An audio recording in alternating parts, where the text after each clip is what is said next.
Alright, semua bisa dengar suara saya ya, jelas ya. Oke, Pak. Oke, kalau gitu kita langsung mulai aja di pasal 4 sampai yang ke-6 ya. Malam hari ini kita akan belajar tentang suasana di surga ya. Mulai dari ayat yang pasal keempat ini sampai ke-6, nanti kita akan mulai seru nih karena kita udah melihat hal-hal yang kita tidak pernah bayangkan dan pikirkan sebelumnya. Oke, silakan kita buka Alkitab kita, Wahyu pasal yang keempat. Oh, siapa tuh? Wahyu pasal yang keempat.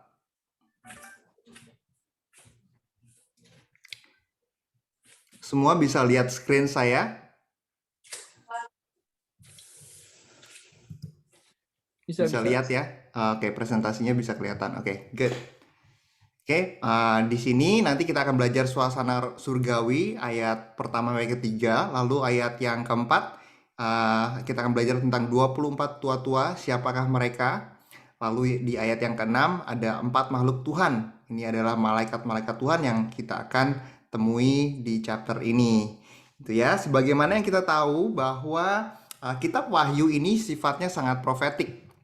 Jadi, kita akan mempelajari tentang hal-hal yang kita tidak pernah temui sebelumnya, ya. Ini mempelajari tentang kedatangan Tuhan Yesus dan tentang hari penghakiman terakhir. Nah, seperti yang saya pernah katakan sebelumnya bahwa dalam Bible study ini kita akan lebih banyak mengamati atau lebih mengobserve ya, rather than judging or speculating. Ya, kita mau menghindari berspekulasi tentang kapan waktunya, tentang apa tandanya gitu ya. Tapi kita mau lebih mendalami tentang apa aplikasinya dalam kehidupan kita sehari-hari. So, it is okay to not be able to understand 100% about what the revelation say because we can only know in parts ya. Tuhan Yesus sendiri bilang Tuhan tidak akan reveal semua sekaligus, tapi akan dibukakan secara perlahan-lahan untuk kita. Semakin zaman, semakin maju teknologi, semakin pengetahuan akan bertambah, itu juga pengetahuan tentang revelation juga akan ditambahkan kepada kita semua. Amin. Dan ada 3 peristiwa nih yang paling penting di kitab Wahyu ini. Yang pertama itu tentang rapture ya, tentang pengangkatan, which is yang kita nanti-nantikan nih. Kapan kita akan diangkat naik ke awan-awan menyongsong Tuhan Yesus Kristus naik ke surga ya. Lalu yang kedua tentang Great Tribulation, yaitu masa penganiayaan selama 7 tahun, yaitu masa disebut juga dengan masa antikris. Lalu yang terakhir adalah second coming, itu kedatangan Tuhan Yesus yang kedua kalinya datang ke bumi. Nah, nanti kita akan belajar apa perbedaan antara rapture dan juga second coming. Mungkin bukan di pertemuan sekarang ya. Kalau bisa nanti mungkin di pertemuan berikutnya. Tapi kita mau mulai masuk ke pasal yang keempat. Oke, you guys ready? Amin. Amin. Oke, haleluya. Oke, mari kita baca aja langsung di ayat yang pertama. Di ayat yang pertama kita bacakan.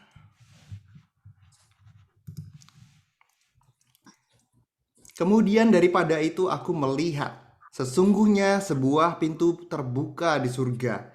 Dan suara yang dahulu yang telah kudengar berkata kepadaku seperti bunyi sangkakala.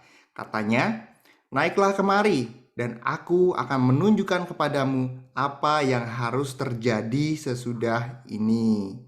Nah, di ayat yang di pasal yang kedua dan ketiga itu Yohanes mempelajari tentang ketujuh gereja di Asia Kecil ya. Jadi ini dia beralih dari gereja-gereja tersebut menuju ke visi tentang apa yang akan terjadi di masa depan. Nah, di sini kita akan melihat wahyu dari sudut pandang Tuhan. Settingnya juga sudah bukan di bumi, tetapi ini ada di surga ya. Nah, kalau kita lihat di ayat pertama ini ada 3 kata yang sangat-sangat profetik. Yang pertama, aku melihat. Aku melihat ini berbicara tentang visi yang Tuhan tunjukkan kepada Rasul Yohanes. Lalu yang kedua yaitu pintu terbuka. Nah, pintu terbuka ini menggambarkan peralihan dimensi dari bumi, yaitu dimensi kita, lalu menuju ke surga, yaitu dimensi di mana Tuhan ada.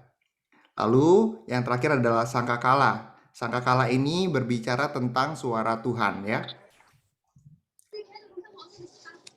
Nah, di sini ada sedikit penggambaran tentang bagaimana dia memasuki dimensi yang baru. Di ayat yang kedua sampai yang keempat, segera aku dikuasai oleh roh Allah, dan lihatlah sebuah tahta terdiri di surga, dan di tahta itu duduk seorang. Dan dia yang duduk di tahta itu nampaknya bagaikan permata yaspis dan permata sardis. Dan suatu pelangi melingkungi tahta itu gilang gemilang, bagaikan zamrud rupanya. Dan sekeliling tahta itu ada 24 tahta. Dan di tahta-tahta itu duduk 24 tua-tua yang memakai pakaian putih dan mahkota emas di kepala mereka. Nah, di chapter ini kita melihat bagaimana Tuhan memberikan kepada kita gambaran atau teaser ya tentang surga. Jadi semua yang terjadi di sini juga adalah gambaran Yerusalem baru yang penuh dengan kemuliaan Tuhan, yang nanti akan kita pelajari di ayat di pasal yang ke-20 dan 21 ya. Nah, kata tahta ini akan menjadi kunci selama kita membahas pasal ini ya. Ini kata tahta ini dikatakan sebanyak 13 kali. Dan segala yang dikatakan dalam pasal ini akan berhubungan dengan the throne of God atau tahta Allah. Nah, seperti yang saudara sudah ketahui bahwa yang berbicara kepada Yohanes di sini adalah Allah sendiri, yaitu Allah yang kekal, Allah yang bertahta sampai selama-lamanya. Dan Yohanes menggambarkan Allah sebagai permata yaspis, ya bagaikan permata yaspis dan sardis. Nah, kenapa digambarkan seperti itu? Nah, permata yaspis dan sardis ini adalah batu mulia pada zaman Yohanes pada saat itu ya. Itu kayak the blood diamond. Nah, itu sangat-sangat mulia dan dia mendeskripsikan kemuliaan Tuhan yang memancarkan keindahan yang luar biasa bagaikan batu mulia tersebut. Jadi apapun yang terjadi, saudara, jangan sampai kita menyangkal Tuhan Yesus ya. Karena kemuliaan yang kita dapatkan itu tidak sebanding dengan apa yang ada di dunia kita. Dia adalah satu-satunya karcis kita ke surga, satu-satunya tiket kita ke surga. Bahkan kalau kita harus berpisah dengan harta benda kita, bahkan kalau misalnya kita harus berpisah dengan nyawa kita sekalipun, jangan sampai tinggalkan Tuhan, karena jauh lebih besar upah kita di surga. Ya. Lalu dikatakan di sini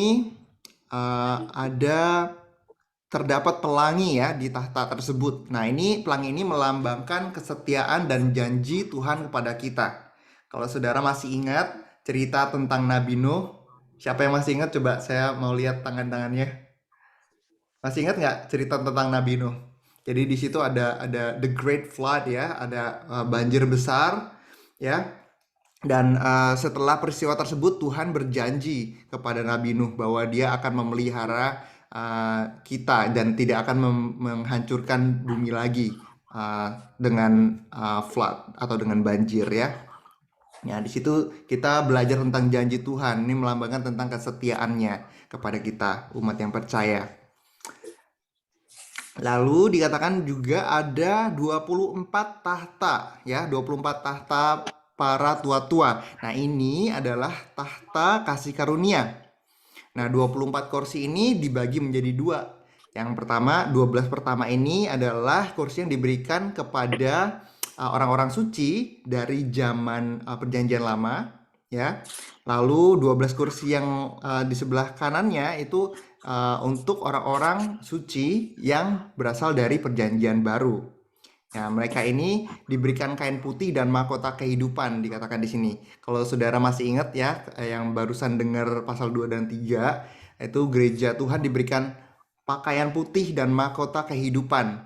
Nah, ini sebenarnya juga mungkin adalah perwakilan dari gereja-gereja tersebut gitu ya. Jadi kita nggak pernah tahu, sekali lagi saya nggak mau berspekulasi siapa mereka ya, tapi dari sini dikatakan pakaian putih dan mahkota kehidupan itu kita sempat pelajari di pasal 2 dan 3 bahwa ini adalah orang-orang yang menang, yang sudah memenangkan imannya kepada Tuhan Yesus Kristus. Dan mereka ini yang akan diangkat dan boleh duduk di tahta Allah di surga ya.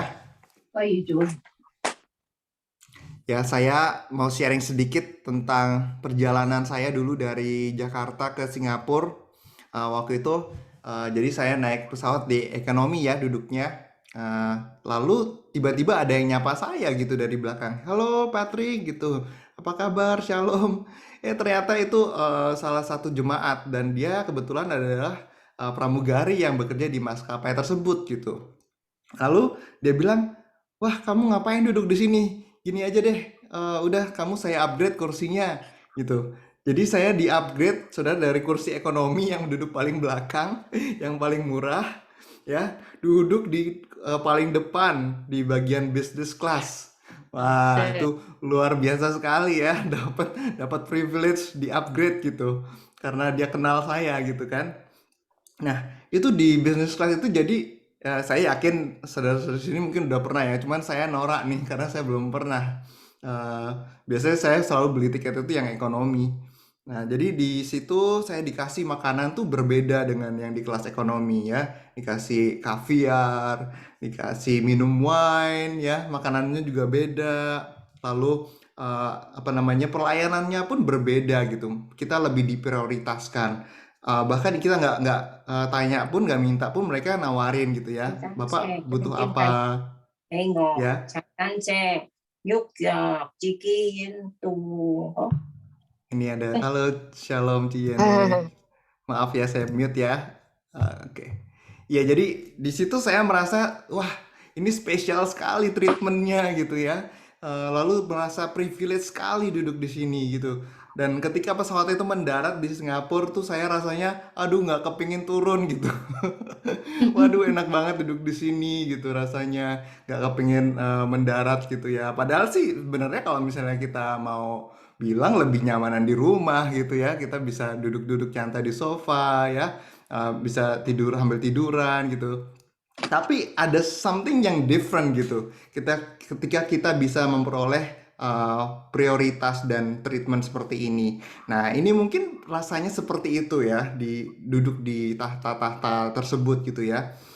Makanya ini sekedar gambaran aja. Mungkin nanti yang duduk di tahta ini akan merasa mendapatkan prioritas gitu, mendapatkan privilege ya. Makanya kita harus kejar supaya kita bisa duduk di tahta-tahta mereka ini ya.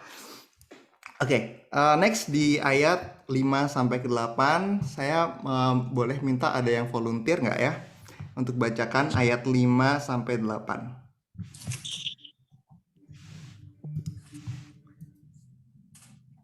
Saya minta tolong siapa ya? Gimana dengan Mau saya bacain, Patrick? boleh, Sister Ami silakan. Ya. Ayat 5 Dan sampai 8.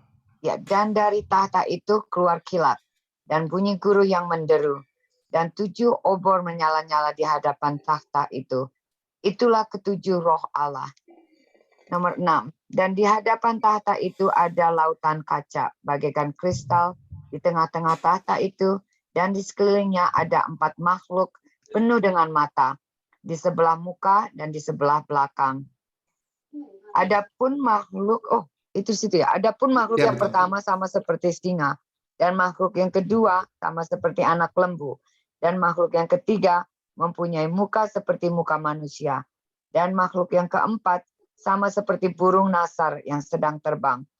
Dan keempat makhluk itu masing-masing bersayap 6, sekelilingnya dan di sebelah dalamnya penuh dengan mata, dan dengan tidak berhenti-hentinya mereka berseru siang dan malam, Kudus, kudus, kuduslah.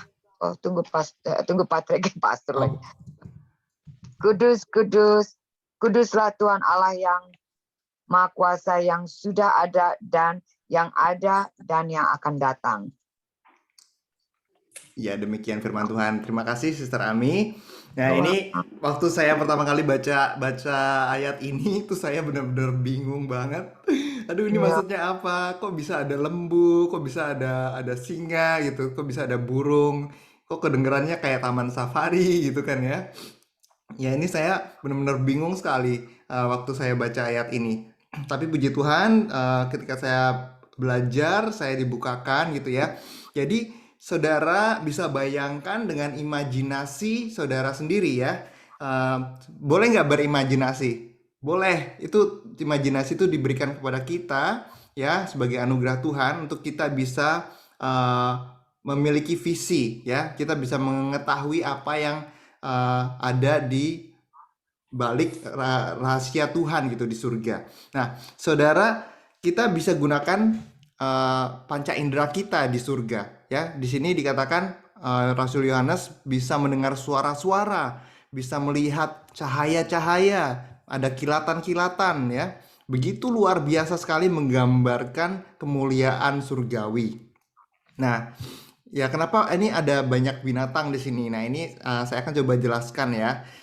Menurut saya, keempat makhluk ini adalah cara Yohanes menjelaskan apa yang sebenarnya tidak ada di bumi, ya, yang tidak bisa dinalar dengan akal pikiran kita dan pengetahuan kita yang terbatas ini.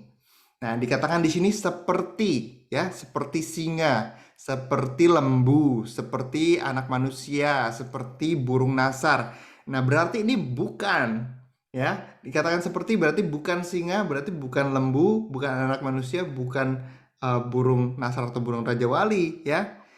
Cuman karena memang dia tidak bisa mendeskripsikannya, maka dia menjelaskannya seperti itu, gitu. Coba kalau misalnya saudara boleh berimajinasi sedikit, saudara menjadi Rasul Paulus, hidup di tahun pertama dari sebelum Masehi. Nah, pada saat itu teknologi masih terbatas ya, kemajuan zaman juga masih terbatas, sangat-sangat tradisional dan belum modern. Nah, bagaimana kalau misalnya saya tunjukkan helikopter sama saudara atau saudari? Ya, gimana cara cara Anda mendeskripsikan helikopter tersebut gitu?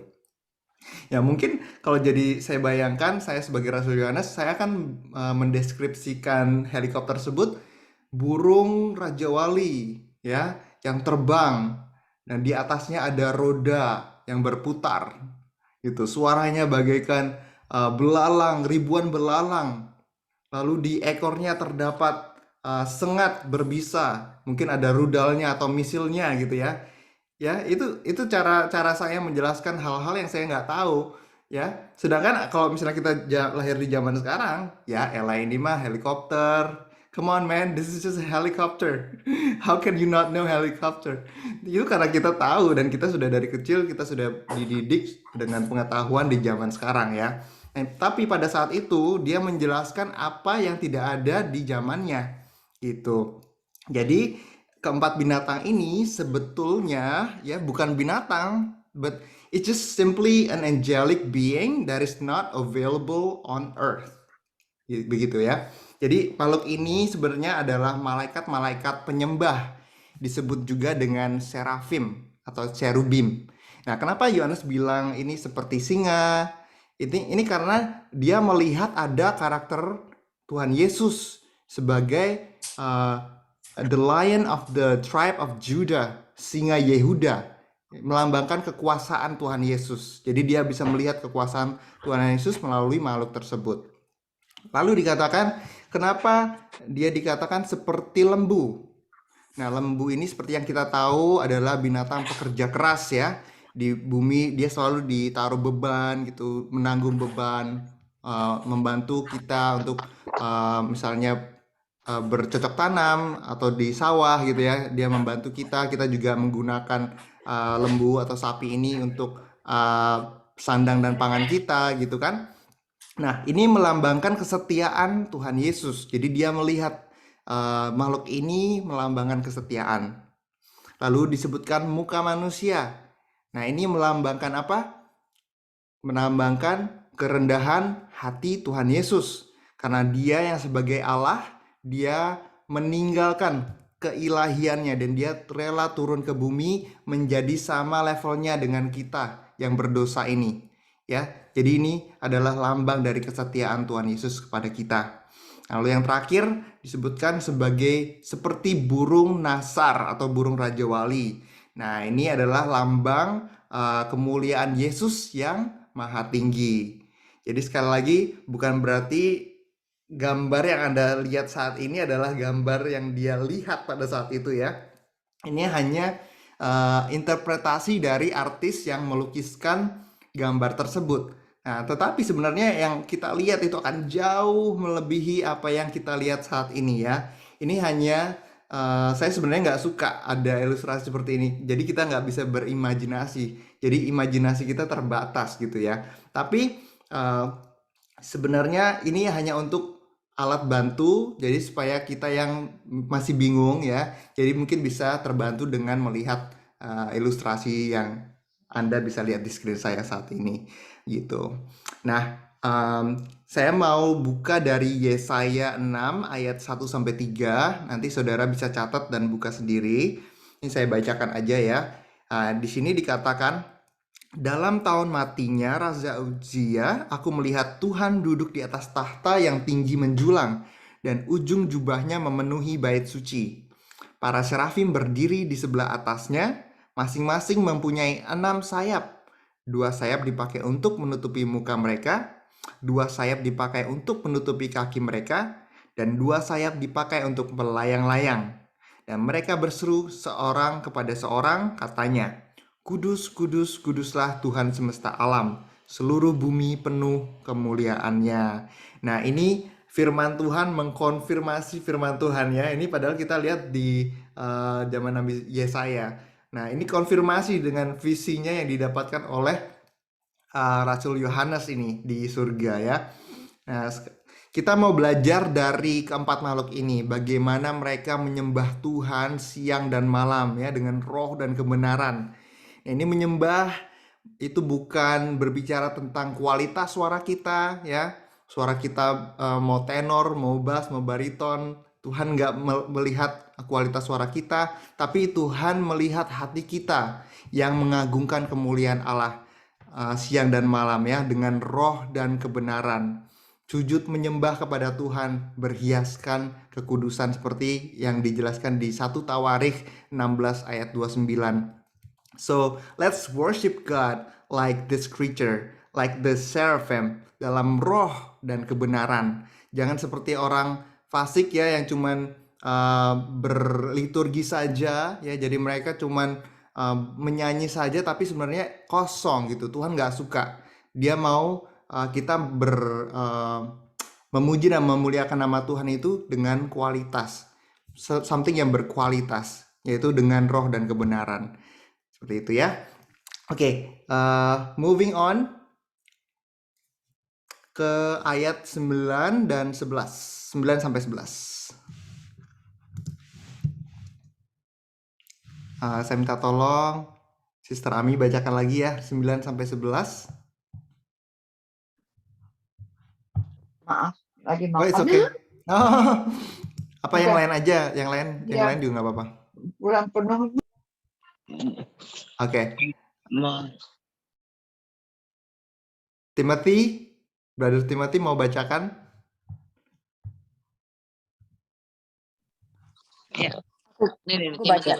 Gimana? Ayat 9 sampai 11 ya. Ini baca aja. Aduh, kekecilan ya ini nih. Nggak kebaca. Ini nih. Oh, ya. Gini. Ya. Oke. Dan Oke. Dan setiap kali makhluk-makhluk itu mempersembahkan puji-pujian dan hormat dan ucapan syukur kepada Dia yang duduk di atas tahta itu dan yang hidup sampai selama-lamanya. Maka tersungkurlah ke-24 tua-tua itu di hadapan Dia yang duduk di atas tahta itu. Dan mereka menyembah Dia yang hidup sampai selama-lamanya. Dan mereka melemparkan mahkotanya di hadapan tahta itu. Sambil berkata, ya Tuhan dan Allah kami, Engkau layak menerima puji-pujian dan hormat dan kuasa. Sebab Engkau telah menciptakan segala sesuatu dan oleh karena kehendak-Mu semuanya itu ada dan diciptakan. Amin. Terima kasih Brother Timothy. Amin. Ya, jadi penyembahan dari 4 malaikat tersebut itu membuat para tua-tua atau para orang suci ini tersungkur di hadapan Dia yang duduk di atas tahta itu. Ini melambangkan ketaatan mereka. Ya, orang-orang tua yang ada di surga ini nampaknya adalah orang-orang yang sudah terlatih ya hidupnya. Begitu dia mendengar pujian, mereka langsung punya sikap hati, sikap ibadah ya, langsung mereka tahu bagaimana cara menyembah Tuhan. Mereka sampai rela melemparkan mahkotanya di hadapan tahta Allah karena mereka sadar bahwa hanya Tuhan Allah saja yang layak untuk dipuji dan disembah. Nah, ini kita bisa belajar dari mereka ya, bagaimana di tata surgawi ada Allah yang duduk di atas tata tersebut, dan Allah itu sangat menyukai penyembahan dan pujian ya. Nah, I want to ask everybody here, including me, including myself ya, how often do we honor God and worship our God? Ya, He receive glory day and night in heaven ya. Dia di surga itu menerima puji-pujian tuh siang dan malam ya. So I pray that we be mindful of God and be mindful of His glory, to living a life that is bow before Him as our lifestyle. Oke? Jadi nggak cuma penyembahan aja, tetapi jadikan ini sebagai lifestyle. Karena saya percaya bahwa hanya orang-orang yang punya lifestyle menyembah saja yang bisa duduk di tahta tersebut. Jadi kalau misalnya saudara sekalian mau duduk di tahta seperti para tua-tua ini, kita mau memiliki lifestyle memuji dan menyembah Tuhan siang dan malam ya, dengan roh dan kebenaran tentunya. Oke, demikian kita membahas pasal 4, lalu kita mau moving on ke pasal yang ke-5. Ini adalah gambaran tentang tua-tua ya.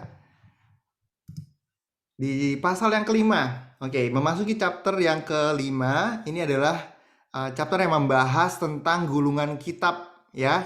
Gulungan kitab yang tidak satu pun yang layak membukanya selain daripada Yesus Kristus.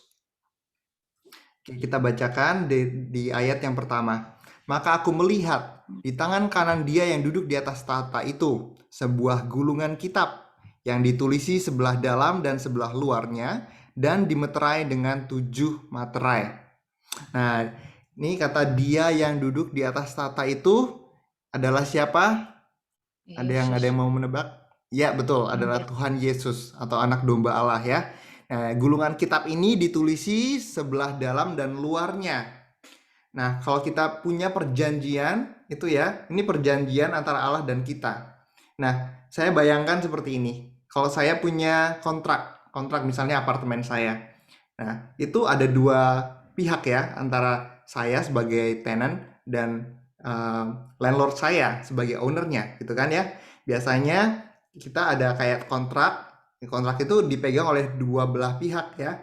Ada di bagian tenant dan di bagian landlord gitu, seperti itu. Jadi sebagai lambang dari perjanjian, di sini dikatakan ini ditulis di depan dan di belakang, di bagian depan dan bagian dalamnya. Nah, ini melambangkan perjanjian kita dengan Tuhan. Nah, kitab ini yang kita baca sebenarnya ini bukan Alkitab ya. This is not the Bible, okay? This is not our Bible that we read every day. Ini adalah scroll kitab rencana Tuhan akan dunia ini. Jadi di dalamnya itu ada rahasia-rahasia yang akan dibukakan ketika satu persatu materai ini dibukakan oleh Tuhan Yesus nantinya. Ya, saya mau tekankan bahwa Tuhan Yesus tetap memegang kendali apapun yang terjadi ketika seal-seal ini dibukakan. Jadi jangan takut, Allah bisa memakai segala perkara, termasuk hal-hal yang kejahatan untuk menggenapi rencananya buat dunia ini. Nih dikatakan di Yesaya ya, ayat yang ke-41 sampai ke-10, Tuhan bilang jangan takut sebab aku menyertai engkau. Janganlah bimbang, sebab aku ini Allahmu. Aku akan meneguhkan, bahkan menolong engkau. Aku akan memegang engkau dengan tangan kananku yang membawa kemenangan. Ya, jadi Allah beserta kita. Jadi kita tidak perlu takut. Oke, moving on ke ayat yang kedua dan yang ketiga. Dan aku melihat seorang malaikat yang gagah yang berseru dengan suara nyaring. Katanya, siapakah yang layak membuka gulungan kitab itu dan membuka materai-materainya? Tetapi tidak ada seorang pun yang di surga atau yang di bumi atau yang di bawah bumi yang dapat membuka gulungan kitab itu atau yang dapat melihat sebelah dalamnya. Maka menangislah aku dengan amat sedihnya karena tidak ada seorang pun yang dianggap layak untuk membuka gulungan kitab itu ataupun melihat sebelah dalamnya. Lalu berkatalah seorang dari tua-tua itu kepadaku, jangan kau menangis. Sesungguhnya singa dari suku Yehuda, yaitu tunas Daud, yang adalah siapa? Tuhan Yesus Kristus, telah menang. Sehingga ia dapat membuka gulungan kitab itu dan membuka ketujuh materainya. Nah, manusia, kita semua, kita nggak punya power untuk mengetahui masa depan kita ya. Yang bisa tahu masa depan kita tuh hanya Tuhan. Nah, nubuatan-nubuatan ini asalnya dari Roh Allah ya. Scroll ini di seal saudara kalau misalnya saudara mau lihat ini seperti ini penampakannya. Ya, di zaman dulu itu scroll itu seperti ini.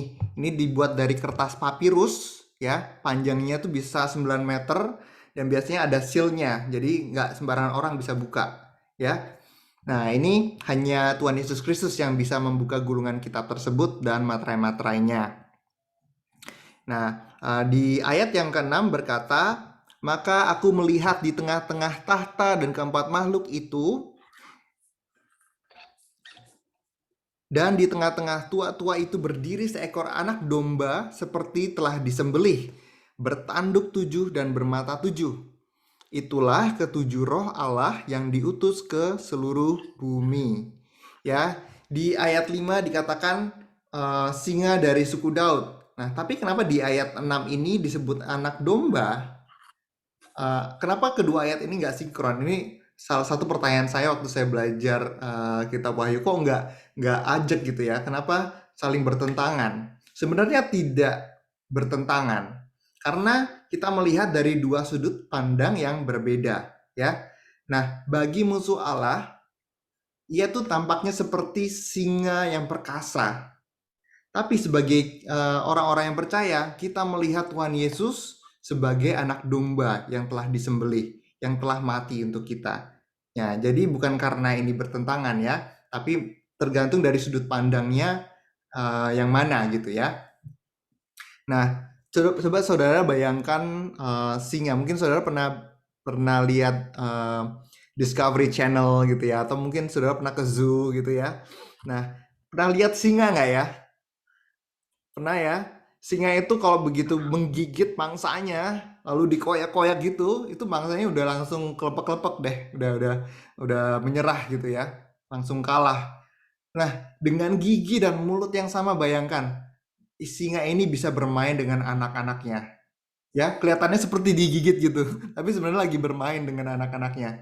Nah, itu. Jadi kita harus hati-hati, kita harus respect sama Tuhan kita, karena Tuhan kita walaupun dia baik sama kita ya, walaupun lembut sama kita, tapi Tuhan itu sangat berkuasa ya, dan dia bisa memiliki kuasa untuk menghancurkan alam semesta juga. Ya, jadi kita mesti benar-benar hormat sama Tuhan kita.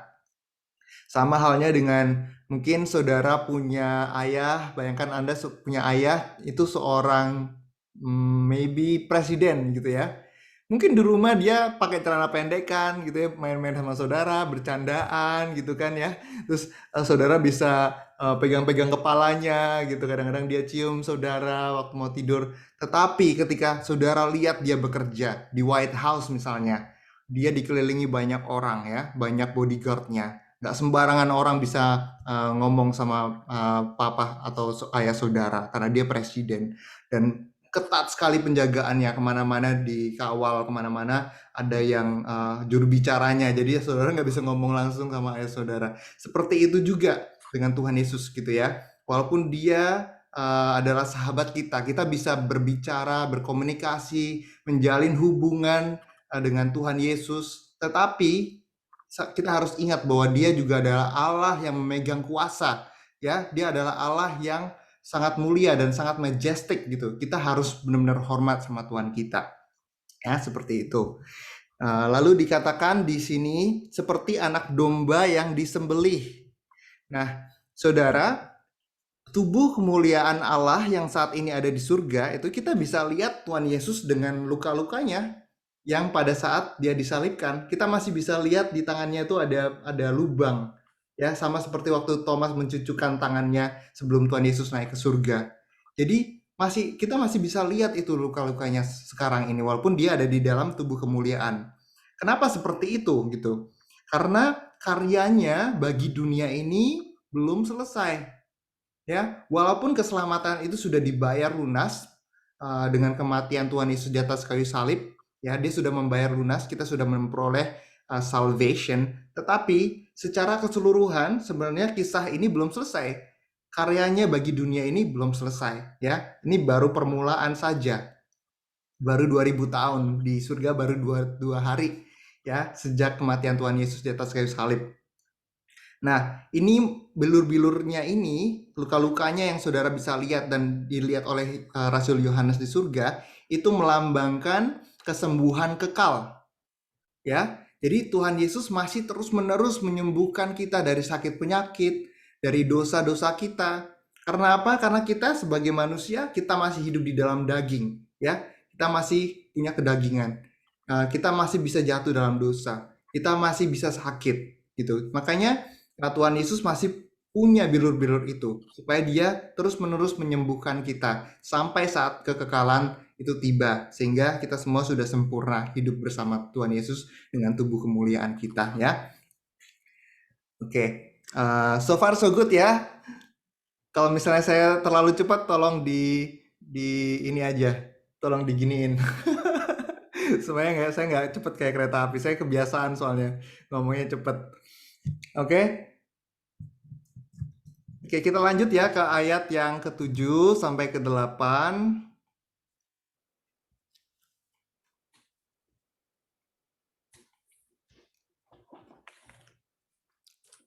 Sebentar ya. Oke, di ayat 7-8, lalu datanglah anak domba itu dan menerima gulungan kitab dari tangan dia yang duduk di atas tahta itu. Ketika ia mengambil gulungan kitab itu, tersungkurlah keempat makhluk dan ke-24 tua-tua itu di hadapan anak domba itu. Masing-masing memegang satu kecapi dan satu cawan emas penuh dengan kemenyan. Itulah doa orang-orang kudus. Nah, siapa keempat makhluk ini? Tadi kita sudah pelajari bahwa keempat makhluk ini adalah malaikat penyembah ya, yaitu serafim. Kita bisa refer kembali di ayat di chapter yang keempat. Lalu 24 tua-tua ini siapa? Mereka adalah orang-orang kudus dari perjanjian lama dan perjanjian yang baru. Nah, di sini dikatakan memegang kecapi ya. Di sini nanti saya bayanginnya itu orang yang paling jago di dunia ini bisa main gitar, misalnya siapa? Santana katakanlah ya. Itu di surga itu yang paling amatir saudara, itu nggak ada apa-apanya. Kita semua nanti dengan tubuh kemuliaan kita itu jago-jago semua memainkan alat musik, amin. Jadi itu yang saya bayangkan seperti itu. Jadi every day is Christmas in heaven. Lalu di ayat yang ke-9.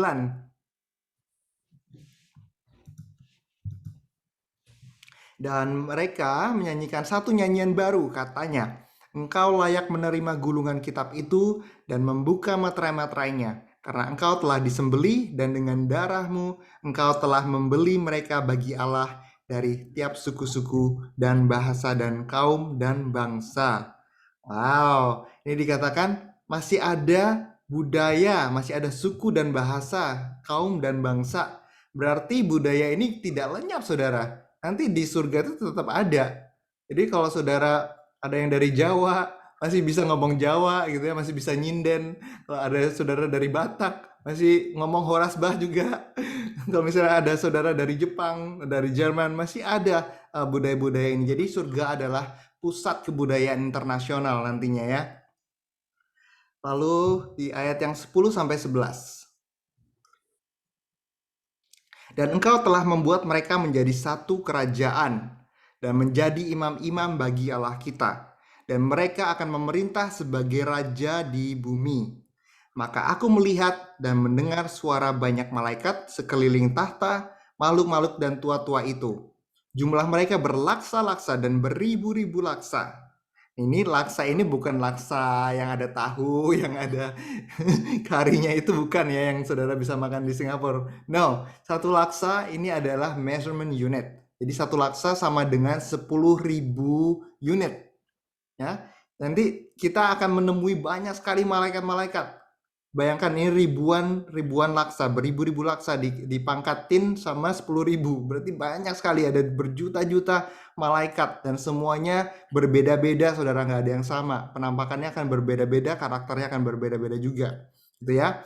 Dan di surga nanti kita juga akan berjumpa dengan rasul-rasul yang lama, dengan nabi-nabi yang lama, seperti Yosua, Musa, Elisa. Kita bisa ketemu sama mereka semua ya. Jadi bener-bener kayak reuni gitu. Wah, ini saya pernah baca nih di perjanjian lama. Halo Musa, apa kabar? Gimana kemarin habis membebaskan bangsa Mesir dari perbudakan? Gimana? Saya mau denger dong ceritanya. Jadi kita bisa ketemu mereka ya. Kita bisa sharing lagi sama mereka. Itu sangat-sangat menarik sekali nanti ya kalau kita bisa ada di surga sama mereka.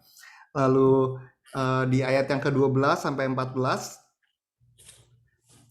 katanya dengan suara nyaring, anak domba yang disembelih itu layak untuk menerima kuasa dan kekayaan dan hikmat dan kekuatan dan hormat dan kemuliaan dan puji-pujian. Dan aku mendengar semua makhluk yang di surga dan yang di bumi dan yang di bawah bumi dan yang di laut dan semua yang ada di dalamnya berkata, bagi dia yang duduk di atas tahta dan bagi anak domba adalah puji-pujian dan hormat dan kemuliaan dan kuasa sampai selama-lamanya. Dan keempat makhluk itu berkata, amin. Dan tua-tua itu jatuh tersungkur dan menyembah. Nah, ini saya rasa ini adalah ekspresi surgawi ya, saudara. Bukan sekedar nyanyian aja gitu. Jadi saya bayangkan kalau misalnya saya ada di surga, saya bakal norak sekali karena semuanya saya belum pernah lihat di dunia ini dan semuanya itu penuh dengan kemuliaan Allah gitu ya. So I was imagining that it's like saying, oh my God, wow, it's so amazing gitu. Tapi instead of dengan ekspresi tersebut, ya ini kita menyebutnya bagi dia yang duduk di atas tahta dan bagi anak domba dan al pujian dan hormat dan kemuliaan sampai kuasa sampai selama-lamanya. Itu panjang sekali, it's a mouthful, tapi itu adalah ekspresi ya, saudara. It's like we're saying, oh my God, how beautiful, how amazing, seperti itu. Dan ini saya sangat benar-benar berterima kasih sama Rasul Yohanes ya yang sudah bisa menjadi medium antara kita dan surga. Kalau enggak, tidak ada nabi-nabi lain yang menceritakan suasana surga seperti Yohanes ya. Jadi kita dapat privilege, kita dapat preview tentang surga melalui Rasul Yohanes. Oke, demikian firman Tuhan dari dari pasal yang ke-5. Oke, so far gimana? Mungkin ada yang punya pertanyaan? Saya bisa jawab singkat aja kalau misalnya ada yang bingung. Otherwise, saudara bisa catat dan nanti di akhir sesi selama 30 menit terakhir saya bisa jawab pertanyaan-pertanyaan saudara juga dan kita bisa diskusikan sama-sama. Oke, kalau nggak ada, I take the silence as a no. Let's move on to chapter 6. Nah, ini di chapter 6 ini udah mulai tegang ya, mulai intens nih. Ya, karena mulai dari sini kita akan melihat bagaimana murka Allah. Nah, ini terjadinya di masa tribulasi ya. Kalau misalnya saudara masih punya bagannya, itu masa tribulasi itu terjadi setelah pengangkatan kita. Jadi Berbahagialah orang yang percaya bahwa kita semua tidak akan mengalami hal-hal tersebut ya, hal-hal yang akan kita bahas ini karena kita sudah diangkat. Saya percaya bahwa kita akan mengalami masa pre-tribulation, jadi kita akan diangkat sebelum zaman antikris ini ya. Tapi kita harus sama-sama belajar supaya kita mau berjaga-jaga, supaya kita punya urgency untuk kita mau bersiap-siap ya. Jangan sampai kita tertinggal, karena kalau tertinggal kita akan lihat di sini betapa seramnya masa tribulasi ini. Oke. Pasal 6 ini adalah gambaran masa yang sangat penting sekali di surga ya. Di pasal ini di pasal yang kelima dikatakan tentang gulungan kitab bermeterai yang hanya bisa dibuka oleh Tuhan Yesus. Dan apa yang akan terjadi setelah dia membuka materai-materai tersebut? Let's find out in this chapter. Kita baca dari ayat yang pertama sampai kedua. Saya minta tolong si Shirley Naomi, apa bisa bacakan ayat 1 dan 2? Oke. Maka aku melihat anak domba itu yang pertama kali dari ketujuh meterai itu, dan aku mendengar dari keempat makhluk itu berkata dengan suara bagaikan guru, "Mari." Dan aku melihat sesungguhnya ada seekor kuda putih dan orang yang menungganginya memegang sebuah panah, dan kepadanya dikaruniakan sebuah mahkota. Lalu ia maju sebagai pemenang untuk merebut kemenangan. Puji nama Tuhan. Terima kasih Ci Naomi. So pasal ke-6 ini langsung dibuka dengan action ya. Ini event yang terjadi di pasal 6 disebut juga dengan the Four Horsemen of the Apocalypse. Ini sangat-sangat terkenal sekali. Banyak film-film Hollywood juga yang mengadaptasi cerita tentang ini gitu ya. Nah, ini di sini anak domba yaitu Tuhan Yesus membuka materai yang pertama. Dan begitu materai ini dibuka, immediately it sets everything in motion ya. Langsung semuanya ini terjadi. Nah, sekali lagi pewahyuan ini sifatnya profetik ya. Di sini Rasul Yohanes melihat kejadian-kejadian yang merupakan simbol. Jadi kadang-kadang kita nggak bisa mengartikan secara harafiah gitu ya. Karena nantinya akan berbeda. Apa yang kita lihat nantinya akan berbeda dengan apa yang kita imajinasikan. Nah, sekali lagi, jadi ini adalah simbol akan apa yang akan terjadi di masa depan.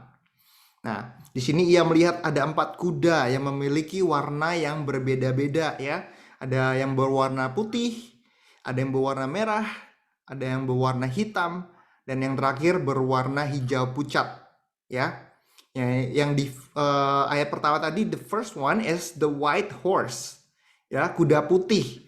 Nah, putih ini biasanya melambangkan apa? Melambangkan damai, melambangkan peace ya.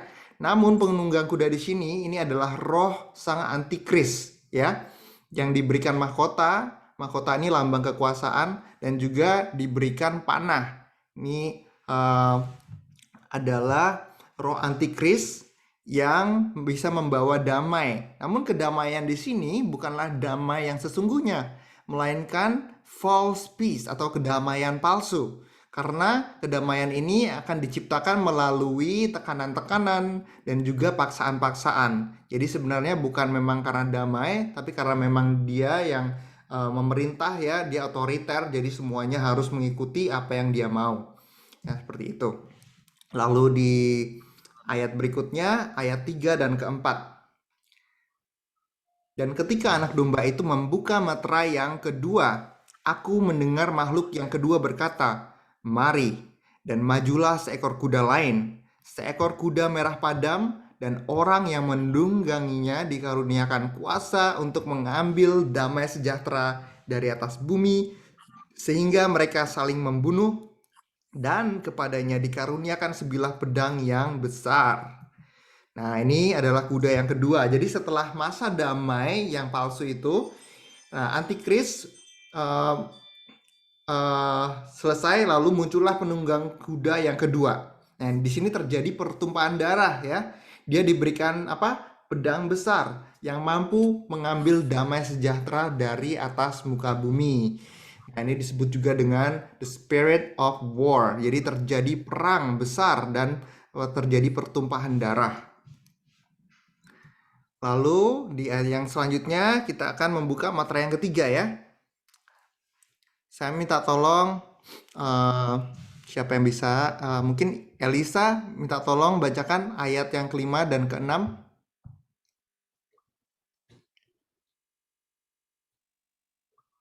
Sorry, nggak bisa dengar. Dan ketika anak domba itu membuka materai yang ketiga, aku mendengar makhluk yang ketiga berkata, "Mari." Dan aku melihat sesungguhnya ada seekor kuda hitam, dan orang yang menungganginya memegang sebuah timbangan di tangannya. Ayat ke-6, dan aku mendengar seperti ada suara di tengah-tengah keempat makhluk itu berkata, "Secupak gandum sedinar dan 3 cupak jelai sedinar. Tetapi janganlah rusakkan minyak dan anggur itu." Amin. Thank you, sister. Di sini dikatakan ada penunggang kuda berwarna hitam ya. Nah, penunggang kuda pertama ini tadi kita baca membawa apa? Busur panah ya, dan juga mahkota. Lalu yang kedua dia membawa pedang tajam. Nah, yang ketiga ini dia membawa apa? Membawa timbangan ya, atau scale. Nah, timbangan ini adalah alat untuk mengukur berat ya, seperti yang kita udah ketahui. Nah, ini melambangkan perekonomian dunia ya. Jadi dikatakan tadi secupak gandum sedinar. Sedinar ini adalah upah 1 hari bekerja. Jadi kalau misalnya saudara bekerja hourly gitu ya, misalnya sehari dapat $200. $200 itu cuman bisa makan sekali doang, bayangin saudara. Ya, itu di zaman tersebut itu akan terjadi inflasi yang luar biasa besarnya. Dikatakan tadi cuman bisa mendapatkan sedikit makanan. 3 cupak jelai sedinar. Jelai itu barley ya. Barley aja cuma 3 cupak itu harganya $200, bayangin. Itu mahal sekali. Jadi makanya akan terjadi kelaparan yang luar biasa ya, di mana orang-orang sudah nggak bisa membeli sesuatu dengan harga yang normal. Semuanya harganya tinggi. Jadi orang-orang sudah nggak bisa makan dan terjadi kelaparan yang luar biasa ya, akibat terjadinya inflasi dan peperangan yang sebelumnya terjadi di materai yang kedua. Lalu kita lihat di materai yang selanjutnya, materai yang keempat. Dan ketika anak domba itu membuka materai yang keempat, aku mendengar suara makhluk yang keempat berkata, "Mari." Dan aku melihat sesungguhnya ada seekor kuda hijau kuning dan orang yang menungganginya bernama Maut. Dan kerajaan maut mengikutinya. Dan kepada mereka diberikan kuasa atas 1/4 dari bumi untuk membunuh dengan pedang dan dengan kelaparan dan sampar dan dengan binatang-binatang buas yang di bumi. Nah, ini yang paling serem ya saudara. Ini kita melihat bagaimana keadaan dunia yang sudah semakin parah. Ini udah benar-benar chaos sekali. Penunggang kuda yang pertama itu tidak terjadi pertumpahan darah walaupun terjadi perebutan kekuasaan atau conquering, tapi tidak ada terjadi perang ya. Yang perang itu terjadinya di materai yang kedua, yaitu penunggang kuda merah yang membawa pedang. Yang ketiga terjadi kelaparan. Nah, dari kelaparan ini datanglah kuda keempat ini yang berwarna pucat kehijauan seperti warna mayat ya. Dan sang kuda, penunggang kuda ini bernama Maut. Ya, kalau ketiga penunggang kuda sebelumnya mereka nggak punya nama, ini punya nama, namanya adalah Maut atau Death, ya. Dan dikatakan kerajaan maut atau Hades ini mengikutinya. Jadi dia diberikan kuasa untuk membunuh, ya, membunuh karena orang-orang yang kelaparan itu akhirnya mati ya mereka, dan ini dijemput oleh maut ini. Nah, kata diberikan di sini. Ya, ini yang kita mesti garis bawahi, diberikan berarti bahwa semuanya yang terjadi di kisah ini semuanya terjadi di bawah kendali Tuhan, di bawah kontrol Tuhan. Memang Tuhan bilang bahwa semua ini harus digenapi ya. Semua ini harus terjadi sebelum kekalahan itu akan diraih. Jadi memang semuanya harus terjadi. Jadi kita nggak perlu takut, ya. Lalu kita moving on ke materai yang kelima. Di ayat yang ke-9 sampai ke-11 ya. Siapa yang bisa bacakan? Saya minta tolong Jessica. Ya. Halo Jessica. Hai, ya. Ini Halo. baca ini ya. Ya, Oke. Revelation. Minta tolong 9 sampai Oke. 11 ya. Oke. Ya.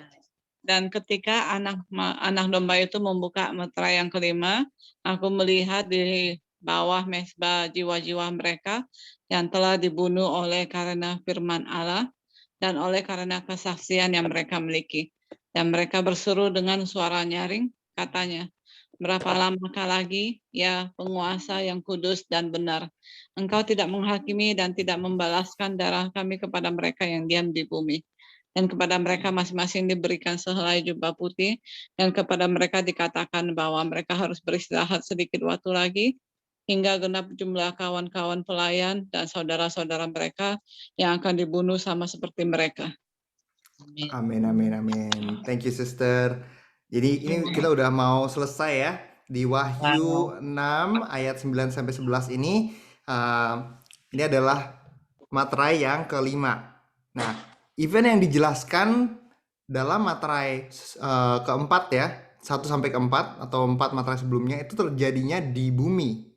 Nah, sedangkan event yang terjadi pada saat materai kelima dibuka ini terjadinya di surga. Ya, jadi ada perbedaan ya. Di sini Yohanes melihat jiwa-jiwa dari para martir. Ini kalau misalnya saudara mau lihat ilustrasinya aja ya. Tentunya nanti nggak seperti ini yang kita lihat. Tapi ini jiwa-jiwa dari para martir, yaitu orang percaya yang mati karena membela imannya kepada Tuhan Yesus. Ya, yang sudah terjadi dari zaman dulu sampai sekarang. Nah, jiwa-jiwa tersebut menuntut pembalasan terhadap orang-orang yang membunuh mereka, menganiaya mereka di bumi. Dan dikatakan di sini Tuhan bilang mereka harus sabar gitu ya, sampai genap jumlah orang yang akan dibunuh seperti mereka. Yang martir ini akan genap jumlahnya, baru Tuhan akan memberikan pembalasan kepada mereka. Dan kata akan di sini ya, berarti Tuhan memang expect hal ini akan terjadi.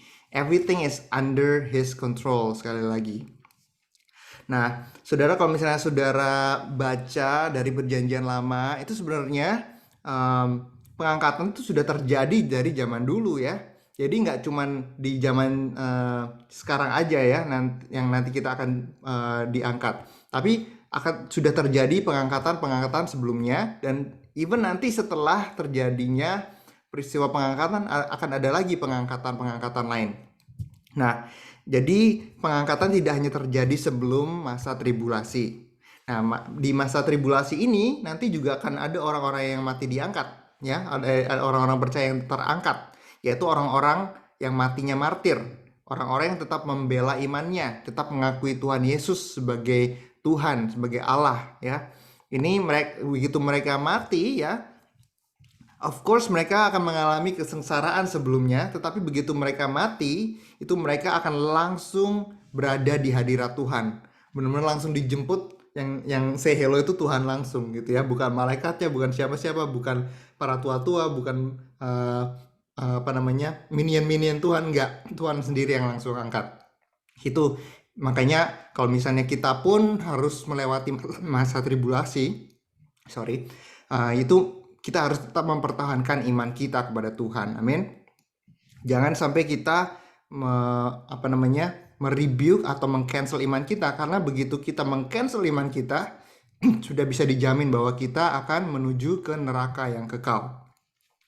Di 1 Filipi 1 ayat yang ke-21, firman Tuhan berkata, karena bagiku hidup adalah Kristus dan mati adalah keuntungan.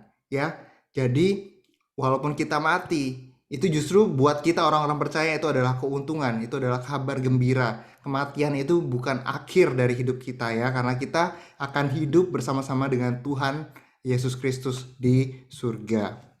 Amin. Amin. Oke. Kita beralih ke ayat yang ke-12 sampai yang ke-14 ya. Ini kita udah mau habis sebentar lagi.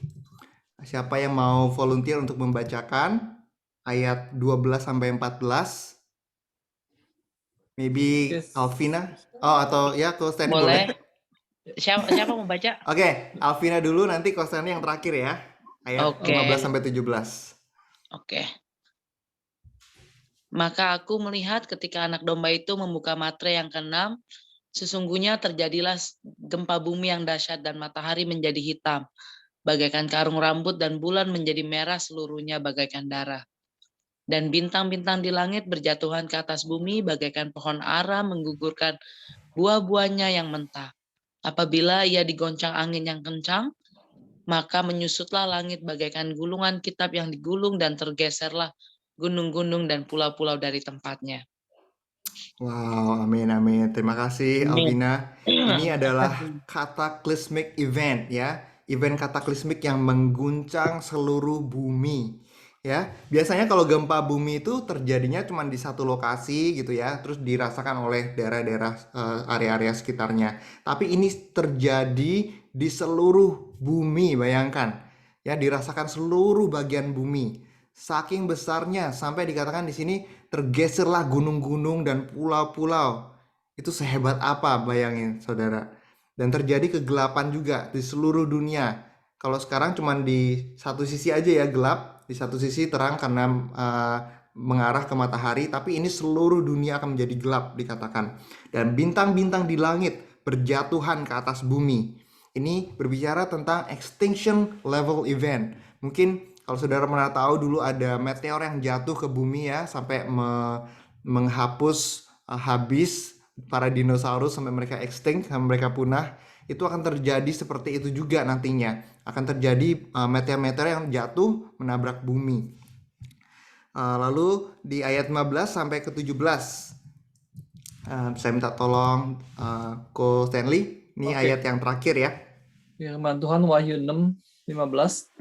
Dan raja-raja di bumi dan pembesar serta perwira dan orang-orang kaya serta orang-orang berkuasa dan semua budak serta orang merdeka bersembunyi ke dalam gua-gua dan celah-celah batu karang di gunung. 16. Dan mereka berkata kepada gunung-gunung dan kepada batu-batu karang itu, runtuhlah menimpa kami dan sembunyikanlah kami terhadap Dia yang duduk di atas tahta dan terhadap murka anak domba itu. 17. Sebab sudah tiba hari besar murka mereka, dan siapakah yang dapat bertahan? Amin. Yes, amin. Terima kasih, Ko Stanley. Di sini dikatakan para pembesar, para perwira-perwira, orang-orang kaya, ya, orang-orang yang punya pengaruh dan kekuasaan pun akan takut, akan berusaha sembunyi, bukan dari bencana alamnya, tetapi dari murka Tuhan, murka Kristus. Ya, pada materai ke-6 ini pembalasan yang diminta oleh para martir yang tadi kita bahas di materai ke-5 telah tiba ya. Jadi akhirnya Tuhan mengadakan pembalasan atas mereka. Nah, peristiwa ini disebut juga the day of the Lord. Ini bisa ditemukan juga di kitab Daniel, kitab Zakaria, di kitab Matius, itu juga terdapat peristiwa ini. Mungkin saya bisa bacakan satu aja ya.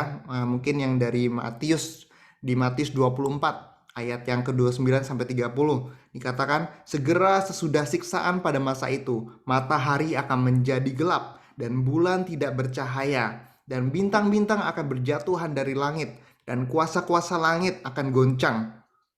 Pada waktu itu akan tampak tanda manusia di langit dan semua bangsa di bumi akan meratap dan mereka akan melihat manusia itu datang di atas awan-awan di langit dengan segala kekuasaan dan kemuliaannya. Ya, jadi Tuhan Yesus telah membuka materai yang ke-6. Dikatakan ada 7 materai. Yang materai ke-7 kita akan bahas di pertemuan selanjutnya. Tapi Tuhan Yesus sudah membuka 6 materai. Ia berkata bahwa semuanya ini harus terjadi sebelum kedatangannya, ya. Ini saya akan tutup dengan ini, bahwa kita tidak berada di sini, kita semua yang ada di Bible Study ini, kita bukan ada di sini untuk berspekulasi tentang kapan hal ini akan terjadi atau apakah kita sudah masuk ke dalam 3,5 tahun masa tribulasi ya, karena memang rasanya udah seperti itu ya rasanya, apalagi during pandemic ini ya. Kok kayaknya sudah dikondisikan seperti itu. Sepertinya kita semua sudah mengalami masa sengsara gitu. Tapi ini sebenarnya belum apa-apa. Atau rapture juga sebelumnya udah terjadi. Yes, betul, memang sudah terjadi. Tapi rapture yang sudah terjadi sebelumnya itu berbeda dengan rapture yang kita akan terima di ujung dari akhir Gentile generation ya, sebelum masa tribulasi. Nanti di masa tribulasi itu akan ada tanda-tanda ini. Jadi yang kita pelajari ini ya dari ketujuh materai ini itu akan terjadi di masa tribulasi. Makanya kenapa saya bilang belum terjadi, karena memang kita belum melihat ini gitu. Lalu inti dari pengajaran dari Bible Study ini bahwa kita harus merenungkan firman Allah siang dan malam ya. Kita mesti punya sikap hati, kita punya lifestyle penyembahan kepada Tuhan ya. Kita mau menyembah dengan roh dan kebenaran juga.